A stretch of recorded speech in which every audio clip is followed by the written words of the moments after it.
नमो अरिहन्ताणं नमो सिद्धाणं नमो आयर्याणं नमो वज्रायाणं नमो लोये तंबसाणं।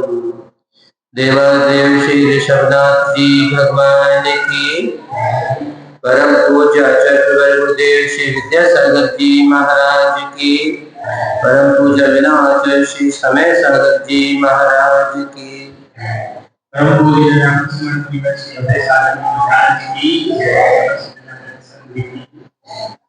प्रश्न नंबर 20 पर द्वितीय अनुच्छेद का प्रारंभ होना है। कल प्रसंग था बेटा माटी का अपनी माँ धरती से कुछ निवेदन किया गया था कि मेरे जीवन में विषमताएं, कठिनाइयाँ, कष्ट, संकट, कुछ भी शब्द कहा जा सकता है, प्रचुर मात्रा में है। मेरा जीवन पतित अवस्था में है। मैं अपने आप से पतित थी और कुछ अन्य लोगों के द्वारा भी पातित कराई गई थी। तो अब तक तो मेरा कोई उत्थान हुआ नहीं, पता नहीं होगा भी या नहीं होगा। आदि आदि अनेक जिज्ञासाएं उस पार्टी ने धरती माँ से पूछी थी। माँ ने धैर्यतापूर्वक उसकी जिज्ञासाओं को सुना और उन जिज्ञासाओं को सुनने के बाद उसे समाधान देने का भी प्रयास किया। कुछ प्रसंग कल आए थे, वही आगे और बढ़ाया जा रहा है कि वह आस्था, जिसे आगम की भाषा में श्रद्धा कहा जाता है और सिद्धांत की भाषा में कहें तो जिसे सम्यक दर्शन कहा जाता है, वह आस्था कहें, विश्वास कहें, रुचि कहें, प्रतीति कहें, नाम अनेक हो सकते हैं, किंतु सबका कार्य यह है कि जितनी हमारी आस्था विश्वास दृढ़ होगा उतना ही हमारा मोक्ष मार्ग प्रशस्त होगा। कैसे होगा? जैसे कोई व्यक्ति है, जैसे हमने कल कहा था, आचार्य गुरु कहा करते थे कि तीर्थराज समेश्वर जी में जाते समय 80 साल के वृद्ध भी रहते हैं, 8 साल के बूढ़े भी मिलते हैं। बूढ़े होते क्या? बूढ़े तो नहीं होते, पर ऐसा तो सुना जाता है कि लाठी हाथ में किसकी रहती है? वृद्ध लोगों की, क्योंकि उनके दोनों पैर हैं तो, किंतु वह अब इतने सशक्त नहीं रह गए हैं कि वह स्वास्थ्य रह करके यात्रा कर पाए। तो फिर क्या करते हैं? हाथ में लाठी ले लेते हैं। कुछ आधुनिक जगत के जो लोग हैं उनको लाठी लेना अच्छा नहीं होता, देसी भाषा में कहते थे गुटा ले लेते हैं, और नई भाषा में, आधुनिक भाषा में कहे तो बैत ले लेते हैं, छड़ी ले लेते हैं। और किन्हीं को अगर मान लो फ्रैक्चर हो गया हो हड्डी में, तो फिर क्या होता है? चलाने के लिए डॉक्टर कहते हैं कि वॉकर ले लो, वॉकर के लेकर के चलो। मगर चलना अगर तुम्हारा लक्ष्य है तो साधन तुम्हें ही जुटाना पड़ेंगे आगे बढ़ने के लिए। हमें याद आता है एक वृद्धा दादी को हमने देखा था ललितपुर में, एक मंदिर है, नया मंदिर, वहां से शायद हो सकता है 200, 300, 400 जितना भी कदम दूर उनका घर होगा, और लगभग 85 वर्ष के करीब की वो वृद्धा दादी थी। मगर जिन्हें प्रभु के प्रति श्रद्धा मजबूत थी। सुबह हुआ है और हमें तो स्नान ध्यान करने के बाद जिन्हें प्रभु के दर्शन करना है, कभी कभी तो वो सुबह सुबह पहुंच जाती थी तो कभी कभी तो बागवान को ही उठाना पड़ता, भैया उठो, दरवाजा खोलो, हमें दर्शन करना है। उसी ललितपुर में एक ऐसी भी वृद्धा माँ को हमने देखा है कि जिनके दोनों आंखों में ज्योति नहीं। वहां पर एक बाहुबली नगर है, वहां के जिनालय से लगभग 4 गली छोड़ करके उनका निवास है। मगर वो सुबह सूर्योदय होने के पहले भी कभी कभी मंदिर पहुंच जाते थे और माली को जगा करके कहते, भैया दरवाजे खोलो, हमें दर्शन करने, भगवान की पूजा करना है। माली सोचता इनका देखा तो नहीं है, मगर ये चर्म चक्षु भले ही नहीं काम कर रहे हैं, किंतु श्रद्धेय के चक्षु तो उनके बहुत प्रगाढ़ थे। रास्ते में 4 जगह मोड़ पड़ते थे, 2 जगह नालियां पड़ती हैं, किंतु उन नालियों को भी पार करके आपको तो दिखता नहीं होगा थोड़ा सा भी, तो आपको समस्या आ जाए। आप घर में कमरे में जो आपका नित्य प्रति जहाँ आप रहते हैं, रात्रि का समय हो, लाइट चली गई हो, इन्वर्टर भी डिस हो गया हो, मोबाइल पास में आपके हो ना, तो फिर भी आपकी दशा भी लगभग उन्हीं अंधों के समान ही हो जाती है। आप भी टटोल टटोल, आंख तो है तो आपकी आंख से देख करके चलो ना, देख से तब चले जब कुछ दिख रहा हो। अनुमान के आधार से चलते हैं, पर आपको पता है कि यहाँ आपका पलंग है, यहाँ टेबल है, बीच में कुर्सी है, यहाँ ये सामान रखा है, वहाँ वो सामान रखा है, तो भी आपको आशंका बनी रहती कहीं हम किसी भिड़ न जाए किसी से। तो आप अनुमान से अथवा दीवार को पकड़ करके दीवार के सहारे सहारे चल करके दरवाजे के पास पहुंचते हैं। उसी प्रकार से उन वृद्धा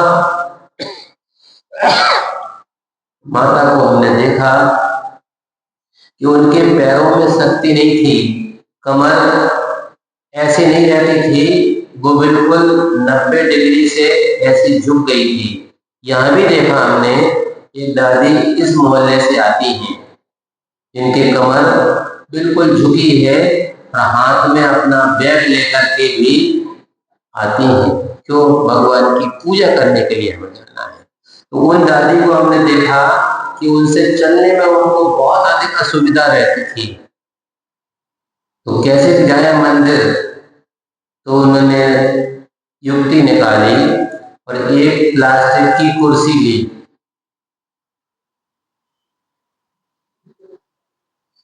कुर्सी को रखते रखते टेकते टेकते अपने घर से मंदिर के दर्शन करने के लिए पहुंच जाती। तब लगा कि यह है आस्था की बात। आस्था हमारी मजबूत है, हमें तो जिन्हें प्रभु के दर्शन करना है, उन वृद्धा दूसरी दादी को, जिनको इन चक्षुओं से नहीं दिखता है, किंतु अंतर के चक्षु, इसलिए उनको कहा जाता है प्रज्ञा चक्षु। प्रज्ञा ज्ञान ही उनका चक्षु का रूप काम कर रहा है।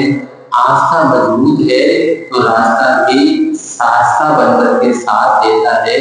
कल के प्रसंग में आया था। अब आज और आगे बढ़ते हैं। पर्वत की तलहटी से भी हम देखते हैं कि उत्तुंग शिखर का दर्शन होता है। जैसे हमने कल दृष्टांत में आपको बताया था कि तीर्थराज समीर शिखर जी अगर चले जाएं तो जितने कोठियां हैं, कोठियां से और थोड़ा से आगे बढ़ जाएं, 13 कोठी, 20 कोठी से और आगे चले जाए, बिल्कुल पहाड़ के नीचे पहुंच जाएं। अब आपको ऊपर देखना है, जैसे कि गोमटेश्वर बाहुबली भगवान के चरणों में अगर जो लोग गए हो तो उनको वहाँ अनुभूत हुआ, क्योंकि वहाँ उस मंदिर परिसर में इतनी जगह नहीं है, चारों तरफ से दीवारें बनी हैं, गलहारा बना है, इसलिए भगवान के पास खड़े होने के लिए आपको दूर से दर्शन नहीं मिलेंगे। वैसे तो 10-15 किलोमीटर दूर से भी और पहाड़ से जहाँ उतार है वहां से भगवान का इतना भाग तो देखने में आ जाता है, किंतु पूरी प्रतिमा के दर्शन तो परकोटे के पहाड़ से भी नहीं होते। परकोटे से भीतर जाओ तब भगवान के दर्शन हो। तो हम तो ऐसे देखना चाहें तो नहीं देख लेंगे। जो 57 फीट ऊंचे हैं तो आपको गर्दन सर्वाइकल में तकलीफ ना हो तो बात अलग है, अन्यथा आपको तो गर्दन पूरी करना पड़ेगा। आचार्य भगवान कहा करते थे कि पुराने जमाने में जैसे लोग टोपी पहनते थे सिर पर, तो अगर ऐसे करेंगे तो वो टोपी कब नीचे, पगड़ी भी अगर पहनी हो तो पगड़ी भी कदाचित खिसक सकती है। तब आपको भगवान की मुखारविंद के दर्शन अच्छे से हो सकते हैं। और अगर आपको सर्वाइकल का प्रॉब्लम हो तो फिर आपकी गर्दन जब तक ऐसे नहीं होगी तब तक आपको भगवान के चरणों के दर्शन आसानी से हो सकते हैं। थोड़ा सा घुटने के भी दर्शन हो सकते हैं, मगर उसके ऊपर के दर्शन करने का सौभाग्य उनके चरणों में खड़े होने के बाद भी नहीं होगा। इसलिए यहाँ कहा जा रहा है कि पर्वत की तलहटी से भी हम देखते हैं उत्तुंग शिखर का दर्शन होता है, परंतु चरणों का प्रयोग किए बिना शिखर का स्पर्शन संभव नहीं। अगर आप सोचें कि हम इतने ऊंचे पहाड़ पर चढ़ पाएंगे, हमने जैसे कल कहा था कि हम तो मंदिर भी अपने घर से आते हैं तो वाहन से आते हैं, अब बाहर तक तो आ गए, भीतर का करें मोटरसाइकिल से चलेंगे, स्कूटी ले चलते, भीतर तो आपको पैदल ही जाना पड़ेगा। चले गए, मगर 2 सीढ़ियां और है श्री आदिनाथ लोगों के दर्शन करने जाने के लिए, उतर चढ़ना पड़ेगा। जैसे तैसे चढ़ तो गए, मगर ऊपर के श्री आदिनाथ भरत बाहुबली भगवान पंचमेरु जी हैं और श्री नेमिनाथ जी और बाजपूत जी और मल्लिनाथ जी भगवान और अन्य दिनाथ जो जिन देव हैं उनके उस तरफ की बेदी पर श्री आदिनाथ भगवान मूलनायक भगवान हैं। इनके दर्शन का सौभाग्य अगर प्राप्त करना है तो क्या करना पड़ेगा, सीढ़ी चढ़ना पड़ेगा। ये भगवान अब जिनके घुटनों में तकलीफ हो उनको तो एक सीढ़ी पर चढ़ने में नानी याद आएगी, मगर आस्था होगी तो जैसे तैसे वो प्रयास तो करेगा कि हमें चढ़ना है। इतना 8-10 सीढ़ी तो फिर भी चढ़ जाए, मगर जैसे समझने की दृष्टि से श्री गिरनार जी अगर आपको जाना पड़े, कितनी सीढ़ियां हैं वहां पर, हमने तो सुना है लगभग 11,500 सीढ़ियां। अब 11,500 सीढ़ियां अगर चढ़ना पड़े तो 3 घंटा 4 घंटा लगे। महाराज हमने तो सुना है कि श्री भगवान जहाँ विराजमान होते हैं, जिसे आप समवसरण कहते हैं, क्या नाम है उसका, बताओ तो ना जोर से, कहाँ भगवान विराजमान होते हैं केवल ज्ञान प्राप्त होने के बाद, समोसरण नहीं,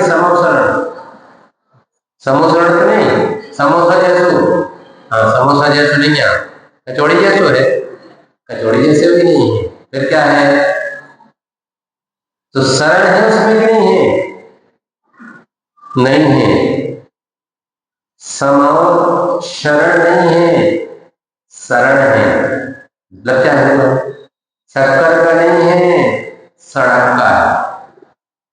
ठेठ भाषा में समझाने के लिए, आपको अंतर कराने के लिए, सम अवसरण नहीं है, समान अवसर जिनको, जहां पर सबको एक समान है, न कोई छोटा है न कोई बड़ा है, न कोई मोटा है न पतला है, अर्थ की अपेक्षा से। नहीं तो सोचे कि धन्ना सेठ है इसलिए हम आगे बैठेंगे और गरीब गुरबा हो फिर पीछे बैठेंगे।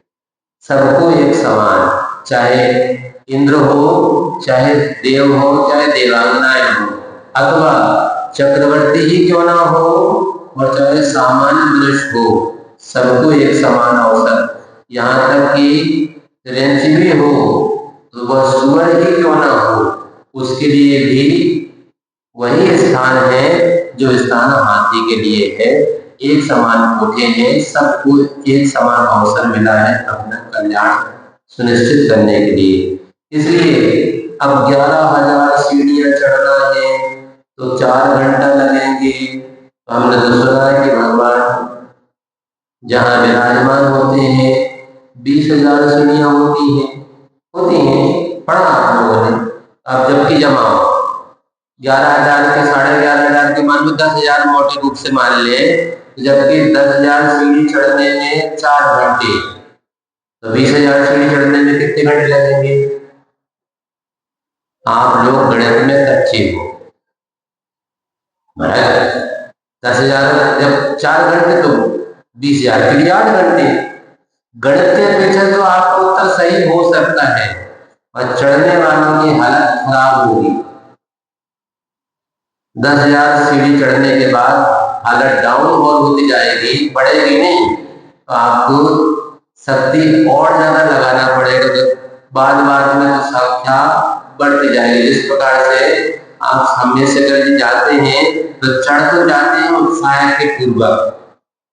भगवान की वंदना भी करने के लिए आप अलग अलग टोक पर चले जाते हैं। 9 किलोमीटर चढ़ना, 9 किलोमीटर वंदना करना, मगर गाड़ी जैसे ही ढलान की ओर आती है गाड़ी को रिजर्व में डालना पड़ता है, तो पानी लुढ़कते से चले आते हैं व्यक्ति, क्योंकि तो गाड़ी मानो डिस्चार्ज होने की ओर।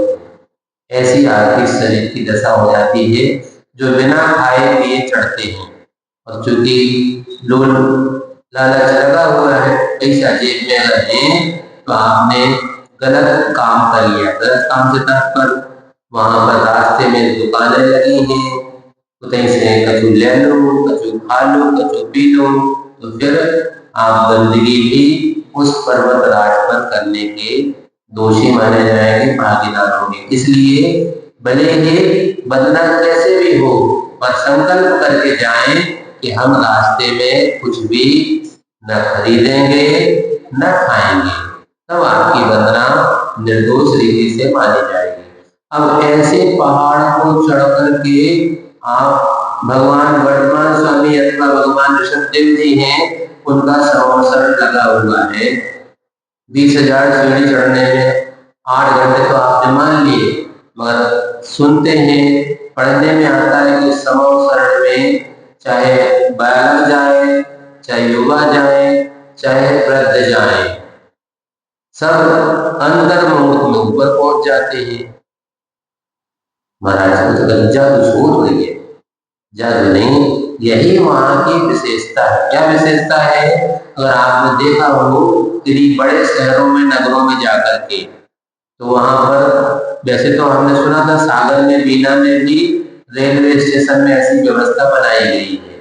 चालू है कि नहीं है ये हमें पता नहीं है, पर सैंक्शन तो है। क्या है कि आपको नीचे से अगर ऊपर जाना है, प्लेटफॉर्म पर चढ़ करके दूसरे प्लेटफॉर्म की ओर जाना है, तो वो सीढ़ियां चढ़ने में कठिनाई होती है, तो एस्केलेटर्स लगाए गए हैं, चले सीढ़ियां।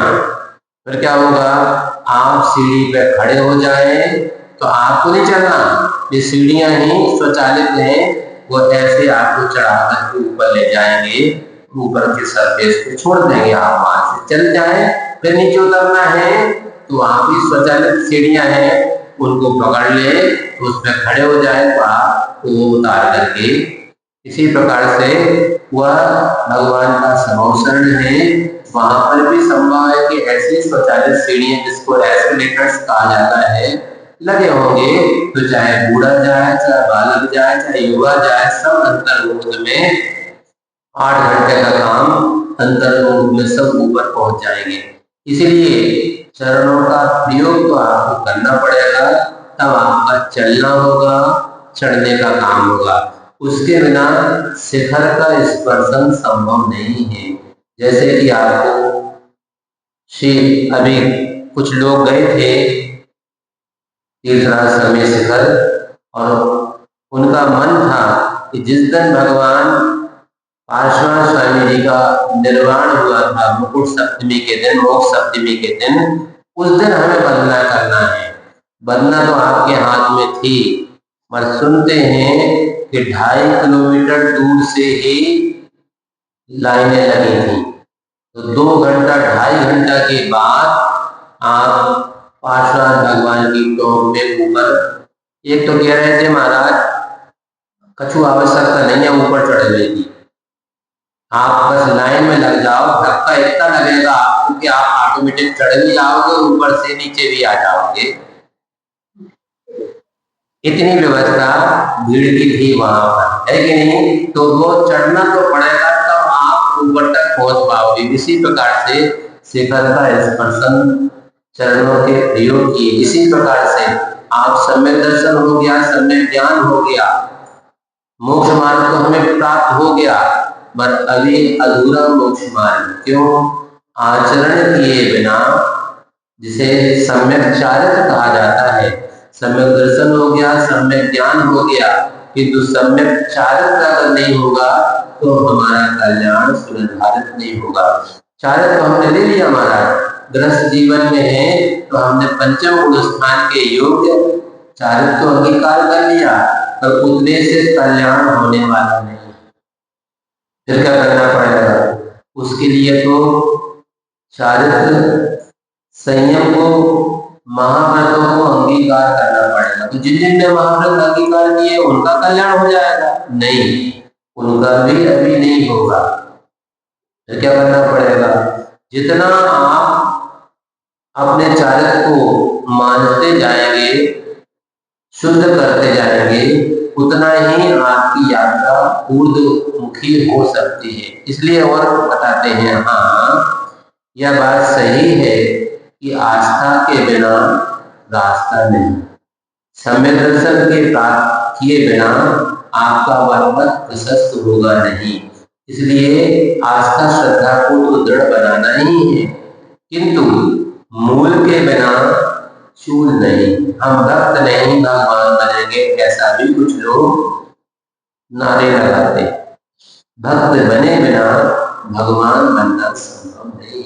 नहीं, हम तो भक्त नहीं बनेंगे, हम तो एक काम करो, हम तो स्कूल नहीं जाएंगे और 12वीं पास हो जाएंगे।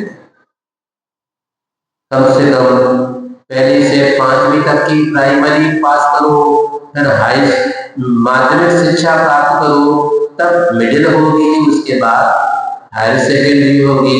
इतने से ही अभी काम नहीं होगा, आपको ग्रेजुएशन भी करना पड़ेगा, पोस्ट ग्रेजुएशन भी प्राप्त करना पड़ेगा, तब आपकी डिग्री स्नातकोत्तर की मानी जाएगी। इसलिए वह स्नातकोत्तर बनना है तो क्रम से आपको आगे की यात्रा स्थापित करना पड़ेगी। इसलिए मूल के बिना चूल नहीं। जिस प्रकार से मान लो यहाँ छत पर आपको जाना हो, हम सीढ़ी पे तो नहीं चढ़ेंगे, पहुंच जाएंगे, हाँ पहुंच सकते, बिना सीढ़ी के भी पहुंच सकते हैं। कैसे पहुंच सकते हैं? लिफ्ट के माध्यम से। अगर आपको, तो वह लिफ्ट में सीढ़ियां तो नहीं है, मगर आपको उतना खर्चा तो वहन करना पड़ेगा, तब आपकी यात्रा ऊर्ध्वगामी होगी। परंतु मूल में कभी फूल खिले हैं क्या? वृक्ष है, वृक्ष में लगा है, और वहां पर अगर जड़ ना हो तो इतना बड़ा वृक्ष हो जाएगा क्या? नहीं होगा। हमें फूल भी चाहिए, फल भी चाहिए, पत्ती भी चाहिए है, डाली भी चाहिए है, तो हमें जड़ जहां है उतने ही मिल जाए। हाँ, धैर्य रखो, प्रतीक्षा करो, तो कदाचित कोई पत्ते गिर जाएं तो आपको मिल सकते हैं, कदाचित फूल हो। और कई बार ऐसे देखने में आता है कि फूल वाले जो वहां पौधे होते हैं, हवा चलती है तो कुछ फूल नीचे झड़ जाते हैं, पर वो फिर एक बार अगर नीचे गिर गए तो फिर वो उपयोगी नहीं माने जाते। किसी फूल वाले के यहाँ चले जाओ और ये केवड़ा का है, ये चमेली का है, ये मोगरा का है, ये और अनेक प्रकार के सुगंधित फूल रखे हैं, और उन सबकी माला भी बनी है। कुछ लोग इतने पे क्या रहता है महिलाओं का जूड़ा, उस जूड़े में वो उन सुगंधित फूलों की माला को पहन करके सुगंध का पान करने का प्रयास कर सकते हैं। अब ऐसी अगर माला खरीदना हो तो चले जाओ फूल वाले के यहाँ और उठाओ माला, अच्छी गंध नहीं आ। ए भाई साहब, जब नीचे तो बाद में रखी हो, पहले तो पैसा दो। आए के आपने सूंघ ली ना, बस उसका सुगंध आपने पान कर लिया है, इसलिए माला आपकी हो गई, पैसा दो। हमने अभी कहाँ उपयोग किया, सूंघना ही उसका उपयोग हो जाता है। इसलिए आचार्य भगवान हम लोगों को बताया करते थे, सिखाया करते थे, जैसे मान लो किसी शीशी में, डिब्बी में घी रखा है, अब उसको अगर चरणों में लगाना है तो डिब्बी को ढक्कन खोलो और कैसे सूंघ लो, नहीं ऐसा नहीं। फिर क्या करो, उसमें से थोड़ा सा घी निकालो, यहाँ लगाओ, उसको सूंघ लो, तो आपको उसमें सुगंध है या कदाचित दुर्गंध है, उसका बोध आपको हो सकता है। पूरी शीशी को एक साथ नहीं सूंघना पड़ता है। यही शिक्षा, यही संस्कार की बात। इसलिए यहाँ कहा जा रहा है कि मूल के बिना चूल नहीं। मूल अगर होगी, जड़ होगी, तो तना भी होगा, वृक्ष भी होगा, डाली भी होगी, फूल भी होगी, फल भी मिलेगा। किंतु मूल में अर्थात जहाँ जड़ है वहां कभी क्या फूल खिले हैं? किसी ने देखा कोई ऐसा वृक्ष है जिसमें जमीन में ही फूल लगे हो? संभव नहीं। फलों का धन वह क्या दोलायत होता है चूल पर ही आकर? किसी ने देखा? हाँ, यह बात अलग है कि हमने देखा था एक बार जबलपुर में एक जवाहरलाल नेहरू कृषि विश्वविद्यालय है। आपके यहाँ पर मान लो आम का वृक्ष है, तो वह कहावत तो ऐसी है बुंदेलखंड में कि बीज वपन करता है कोई और फल खाता है और कोई। जो लगभग मोटे अंदाज से चले तो 20-22 वर्ष के बाद वह वृक्ष फल देने के योग होता है। तो पिताजी ने बीज का वपन किया था, अब बेटा उसमें लगने 20-22 वर्ष के बाद जब फल होंगे तब उनका स्वाद लेगा। अथवा दादाजी ने किया तो पिताजी ने खाए, पिताजी ने लगाया तो बेटे ने खाए, बेटा लगाएगा तो नाती पोता खाएंगे, ऐसा काम होता है। किंतु वहां हमने देखा कि वृक्ष तो बहुत बड़े बड़े नहीं हैं, उन्होंने ऐसे नए नए प्रकार की टेक्नोलॉजी से पौधे को विकसित किया है। इतने इतने से पौधे हैं आम के और उनमें इतने इतने बड़े फल लगे हुए। वह उन्होंने वैरायटी डेवलप की, मगर उसके जड़ में तो फल उसमें भी नहीं होते। भले ही पौधा का आकार छोटा कर लिया, किंतु जड़ में कभी, जिसको कहा जाता है चूल में, मूल में नहीं। चूल यानी चोटी पर तो फल लगेंगे, मगर कभी जड़ में वह फूल प्राप्त होते नहीं है। न फूल लगते हैं न वहां फल लगते हैं। हाँ, इसे खेल नहीं समझना, यह सुदीर्घकालीन परिश्रम का फल है बेटा। क्योंकि वह आज आपने बीज का वपन किया तो कल पेड़ बन जाए।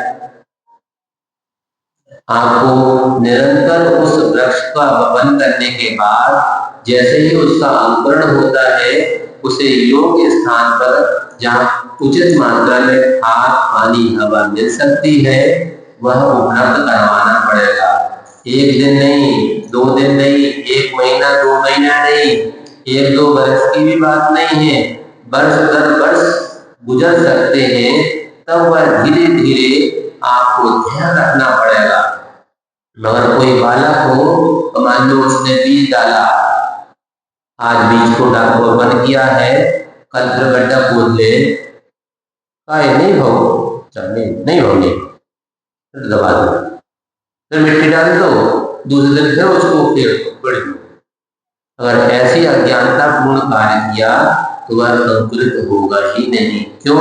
उसको योग, खाद, पानी, हवा उचित मात्रा में चाहिए है। जिस प्रकार से सुनते हैं कोई बालक गर्भ में था और कर्म संयोग ऐसा हुआ कि मान लो 8 वर्ष तक तो वो माता के पेट में रहा, 8.5 महीने में रहा, और अचानक कर्म संयोग ऐसा हुआ कि प्रसूति हो गई। मानव 9 माह पूरे नहीं हुए हैं तो बच्चे का जितना विकास होना चाहिए था वह पूर्ण विकास नहीं हुआ, तो फिर जीवन भर उसके शरीर में न्यूनता बनी रहेगी। फिर क्या, आधुनिक विज्ञान के ऐसे संसाधन आ गए हैं, ऐसी मशीनें आ गई हैं अस्पतालों में कि भले ही अभी 8.5 महीने हैं, मतलब 15 दिन अभी उसको और माँ के पेट में रहना था, अब पेट में तो नहीं ले जा सकते हैं, तो ऐसी मशीनें हैं, उन मशीनों में उन बालकों को रखा जाता है। तो जैसे माँ के पेट में गर्भ की स्थिति होती है वैसा वातावरण उन मशीनों में बनाया जाता है और उनको वैसा ही पोषक तत्व खाद्य सामग्री के रूप में मशीनों के माध्यम से उन बालकों के पेट में रखा जाता है। कई बार ऐसा सुनने में देखने में आता है कि मान लो बालक का तो जन्म हो गया, माता को भी कोई समस्या आ गई और बालक के शरीर में भी समस्या आ गई, तो माता को एक अस्पताल में है, बेटा को दूसरे अस्पताल में ले गए, वहां उसको भर्ती करा गया। न माँ अपने जन्म दिए हुए बालक को देख पा रही है और न बालक जिस माता ने जन्म दिया है उसको देख पा रहा है। तब तक जब तक वह मशीन से बाहर ना निकल आए तब तक उसको वहां ही रहना पड़ता है। इसलिए यहाँ कहा जा रहा है, इसे खेल मत समझना, वृक्ष से अंकुरण से पौधा, पौधा से वृक्ष, वृक्ष से फलदार वृक्ष, पहले फूलदार वृक्ष फिर फलदार वृक्ष, इतना सब कुछ होने में एक दिन में, एक वर्ष में अलग अलग वृक्षों की अलग अलग दशाएं होती हैं फल प्राप्त कराने की। इसलिए यह सुदीर्घकालीन व्यवस्था है और परिश्रम करना पड़ता है। जो बागवानी करते हैं वह प्रतिदिन देखभाल उन पौधों की करते हैं, वृक्षों की करते हैं, तब वह वृक्ष धीरे धीरे विकसित होता है, विकसित होकर के फलदार बनता है। और आगे बताते हैं, भले ही वह आशा हो स्थायी हो दृढ़ता भी, आस्था है, मजबूत है, भावना तो हमारी प्रबल है, वह दृढ़ता हो, यह तब कम प्रत्यय लगते हैं, एक में, एक की अपेक्षा से दूसरे में, दूसरे की अपेक्षा से सब में, तो दो के बीच में तब प्रत्यय लगता है और बहुतों के बीच में तम प्रत्यय लगता है। तो दृढ़ता भी हो, जितनी है उससे और आगे विकसित हो गई है, तथापि प्राथमिक दशा में, प्रारंभिक अवस्था में साधना के क्षेत्र में स्खलन की संभावना पूरी बनी रहती है बेटा।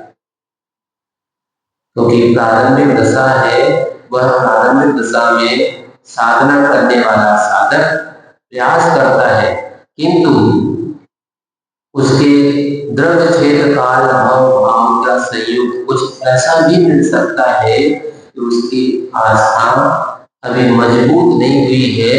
जैसे कि वृद्ध व्यक्ति है, वृद्ध व्यक्ति अपने हाथ में लाठी है, लाठी को टेक टेक करके चल रहा है, तो वह लाठी को टेक तो रहा है किंतु ना हाथ में इतना दम है ना पैर में इतना दम है कि वह उसको व्यवस्थित रूप से कर सके। तो क्या होता है, कई बार आपने लाठी टेकने का प्रयास किया, बेंत, घुटन, छड़ी जो भी आपके हाथ में, उसको टेकने का तो प्रयास किया किंतु वो स्लिप हो गई, तो आप स्वयं गिर पड़ सकते हैं, आपका पैर स्लिप हो सकता है, शरीर का संतुलन आपका बिगड़ सकता है। इसलिए वह आपकी मजबूती कदाचित आपके शरीर के लिए ही कमी होने के कारण से घातक बन सकते। इसलिए यहाँ कहा कि साधना के क्षेत्र में स्खलन की संभावना पूरी बनी रहती है बेटा। आस्था अगर मजबूत नहीं है आपकी तो आप अपने पद से डिग भी सकते हैं। कैसे डिग सकते हैं? जैसे कि पहाड़ पर चढ़ना था और चढ़ते चढ़ते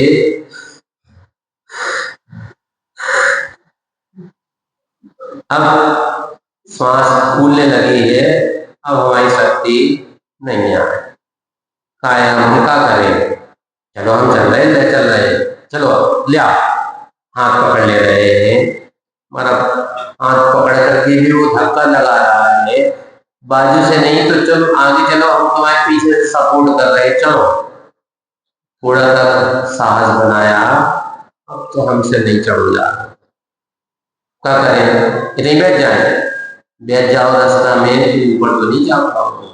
अभी तो साथ ही साथ दे रहे हैं, इसलिए एक बार हौसला बना रह सकता है, किंतु अगर अकेले रह गए, जैसे बिहार होता ना हम लोगों का, तो बिहार में छोड़ने जो जाने वाले होते हैं, साथ साथ चले तो पहुंच जाते हैं, मगर तुम सोचो कि महाराज निकल गए, हम उनको पा लेंगे।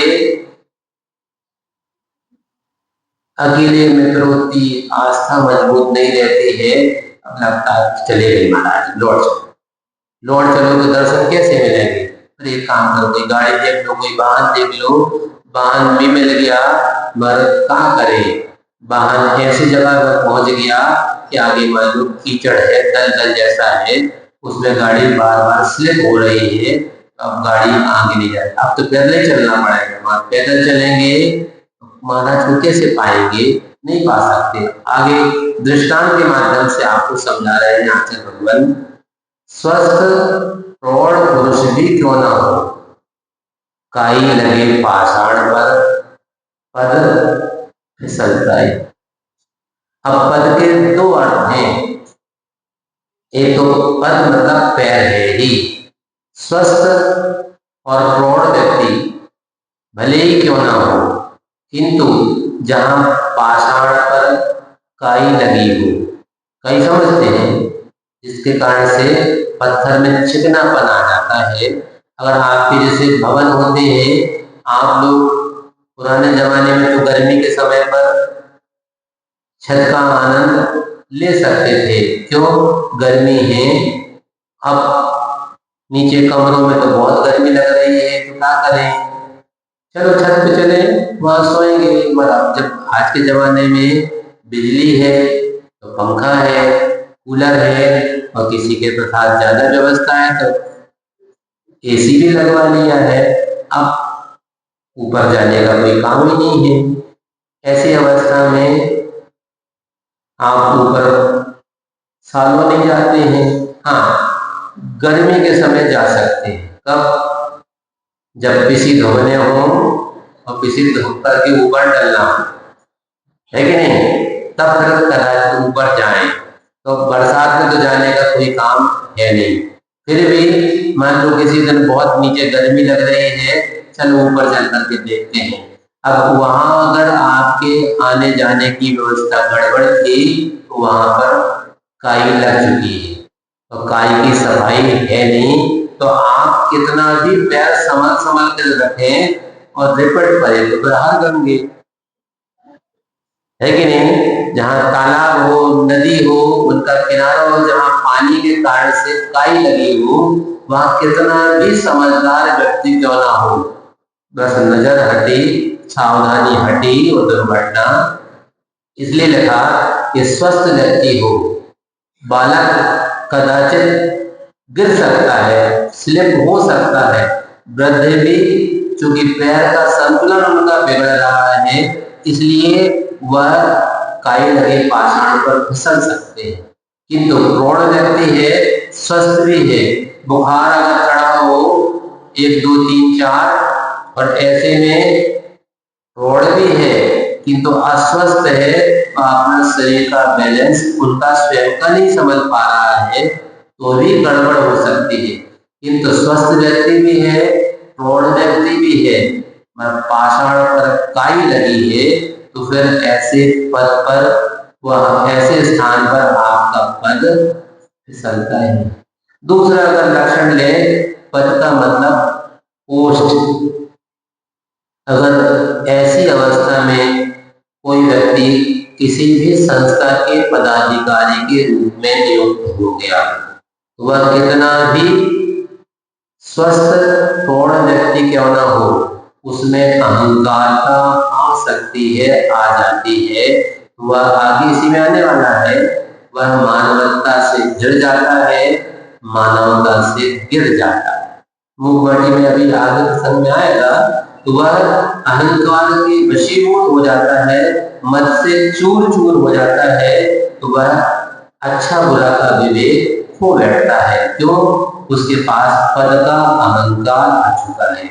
इसलिए पद का अर्थ पैर भी हो सकता है, पद का अर्थ पोस्ट भी हो सकती है, इनसे फिसलन होती है। इतना ही नहीं, निरंतर अभ्यास के बाद भी स्खलन संभव है।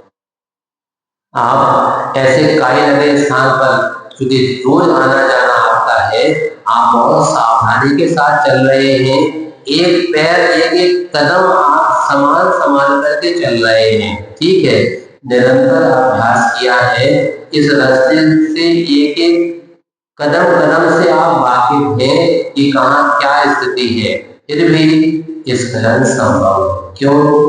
जिसे अभी हमने कहा कि नजर हटी और दुर्घटना घटी, सावधानी हटी और दुर्घटना घटी। इसलिए यहाँ कहा जा रहा है, प्रतिदिन बरसों से रोटी बनाता खाता है। महिलाएं हैं, प्रारंभिक अवस्था में जिनने रोटी बनाना सीखा हो, उनको समझ में आ सकता है क्या कि वह पहली बात तो लोई को गोल बनाने इतनी बड़ी बात है, गोल बन भी गई पर उसको रखो और बेलन उस पर चलाओ तो बेलन चिपक गया, पत्थर लगाया नहीं, पहले पत्थर भी लगाओ, उसमें पत्थर लगा करके बेलो, तो बेलने के बाद वो रोटी गोल तो नहीं बनेगी। शुरुआत में कैसी बनती है? विभिन्न प्रकार के नक्शे उसमें आपको बन जाएंगे। नक्शा भी बन गया, अब सेको पलटो। पहले आचार्य भगवान बताया करते थे, बुंदेलखंड में चूल्हा रहते थे जहां पर लकड़ी के माध्यम से भोजन बनाने की व्यवस्था होती थी। आपने दाल चुरोने के लिए रखी है, कुकर में नहीं, पहले बटलोई में जब बनती थी तो बटलोई में आपने दाल चुरने के लिए रखी, आधी चुर गई, तेज आंच है, तो तेज आंच में वो पाक क्रिया अच्छी नहीं मानी जाती, तो फिर क्या करना पड़ता था? चूल के बाजू में ऊल भी रहता था। जो बुजुर्ग माताएं भी समझ सकती हैं कि चूल्हे के बाजू में ऊल रहता था, उसमें थोड़े से अंगार डाल दिए, उसमें उस बटलोई को अब रख दो आधी पकने के बाद, तो मध्यम आंच में वो पाक क्रिया अच्छी मानी जाती थी। फिर एक रहता था धमाकला, आनंद आ गया सबको, है कि नहीं? तो वह रोटी चूल्हे पर, कैले पर या तवा पर, जिसको भी आपको बनाना है वहां तो आपने बना लिया, किंतु उस धमकला पर आप उसको पलटने की क्रिया करेंगे, तब उसकी पाक क्रिया, वो काम आज के गैस चूल्हे पे नहीं हो सकता। क्यों? आप देखना, गैस चूल्हे पे बनी हुई रोटियां अधिकांशतः किनारे किनारे पर कच्ची रहती हैं, और वो अधिकांशतः बहुत बिरले ही व्यक्ति हैं जिनकी रोटियां ऐसे फूल करके कुप्पा हो जाए, अन्यथा उनके दोनों पर चिपकी रहती हैं, क्योंकि वो उसको पकाने का भी एक अलग कला होती थी, जिससे आज के नव पीढ़ी के लोग वंचित हैं। तो ऐसे वह रोटी तो बनाई, भले ही आपने कैले पे बनाई हो चाहे तवा पे बनाई हो, और अगर धमकला पे नहीं की और ऐसी आंच पे कर दी तो फिर क्या होगा? वह रोटी नहीं बनेगा, खाखड़ा बन जाएगा, क्योंकि वह कड़ी बन जाएगी। बरसों से रोटी बनाते बनाते जब अभ्यास आपका मजबूत हो गया, तो फिर आप भले ही कहीं भी देखते रहें, बात करते रहें और आपका बेलन चलता रहे, तो गोल रोटी एकदम गोल बनेगी। और यहाँ आचार्य जी कह रहे हैं कि निरंतर अभ्यास के बाद भी स्खलन संभव। क्यों? प्रतिदिन वर्षों से रोटी चाहे बनाते आए हो चाहे खाते भी आए हो, तथापि वह पाक शास्त्री मतलब किसी ने कुकिंग कोर्स किया हो वैसा व्यक्ति भी हो सकता है, और पाक क्रिया में कितना भी निष्णात क्यों ना हो, उस पाक शास्त्री की पहली रोटी करड़ी क्यों बनती बेटा? कैसे बन जाती है? वह पहले अथवा आपका जो तवा या कैला था वो अभी पर्याप्त मात्रा में गर्म नहीं हुआ था, अथवा एकदम ज्यादा हो गया, खरा हो गया। देखते हैं किसी लकड़ी ने चाहे घी अथवा तेल कढ़ाई में रखा है और उसको गर्म करने के लिए भट्टी पे हो चाहे चूल्हे पर रख दिया, फिर अब थोड़ी देर तो हो गई, वो पाक क्रिया की योग हुआ कि नहीं हुआ? कैसे पूछे उससे? कहा भैया हो गए, बताएगा क्या? फिर क्या करते? कन्ना ने ऐसे पानी में उंगली डाली, ऐसा छींटा लगाया तो क्या होगा? कड़ कड़ कड़ कड़ कड़, आवाज का जो कम है, जब तक वो तेज आवाज में कड़कड़ा नहीं करेगा तब तक आप अभी पाक क्रिया की योग नहीं हुआ। अथवा थोड़ा सा जो चीज आपको बनाना है वो उसमें डाल दिया, ऐसा वो आवाज करके आपको बता देगा कि घी या तेल पर्याप्त मात्रा में गर्म हुआ या नहीं हुआ। गर्म अगर पर्याप्त हो गया है तो वो अपने आप सुरसुर करने लगेगा, और कदाचित अगर तेज हो गया तो फिर उतार हो जाएगी, जो जल जाएगा जो पदार्थ आपने उसमें डाला है। इसलिए पाक शास्त्री की पहली रोटी करड़ी बनती है। बहुत से समीक्षकों ने लिखा कि यह आचार्य ने जब इसका पुराना संस्करण था उसमें लिखा था कि आचार्य की मातृभाषा मराठी है, मगर वास्तव में वह गलती से छपा था।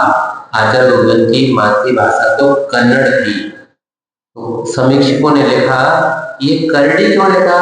हो सकता है कि इनकी मातृभाषा मराठी जो किताब में छपा है ये मराठी का कोई शब्द होता है।